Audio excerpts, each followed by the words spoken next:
If you are an overclocking enthusiast, we have two latest processors from Intel's Skylake. One is of course the flagship i7-6700K and the other is i5-6600K. The main difference being is the hyperthreading support. The i7 of course supports the hyperthreading and i5 does not, and in between these two, given the same clock frequency, will make a difference of 15 to 18%.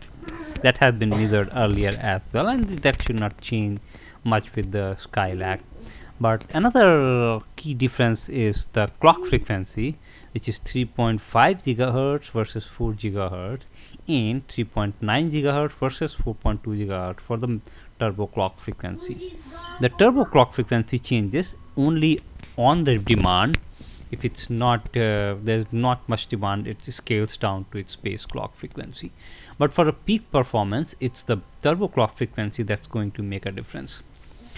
Both of them are 91 watts apart to allow you to overclock.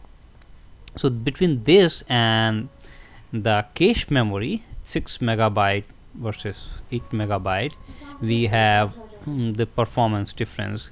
So we expect the 15 to 18% performance difference due to the hyperthreading.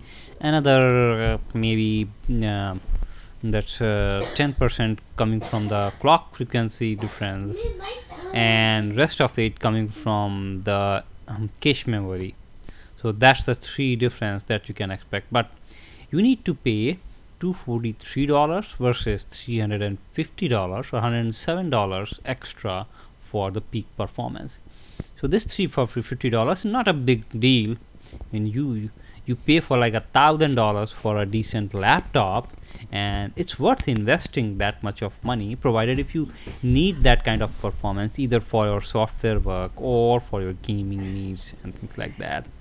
Both of them, the Skylake processors, in fact, they started supporting DDR4 for the first time, and their performance is not much better than the DDR3 at this time, but you get to it works at a lower 1.2 volt versus current DDRs at 1.5 volt, which drives down the power consumption.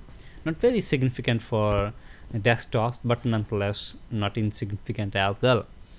You can expect better DDR4 performance in future as we start getting faster chips for this. The integrated graphics is same, 530 clocked at the same at 1.5 gigahertz, so there's really no difference in between these two. So let's take a look at some numbers on their pass mark, and this is what we have at 7857 for 6600K and 10,881 for i7-6700K, and that's a difference of close to 30%, and that's very significant. So given those things, I would go for, if I have the money in my pocket, I would go for with the flagship i7-6700K. Thanks for taking a look and hope that it helps you.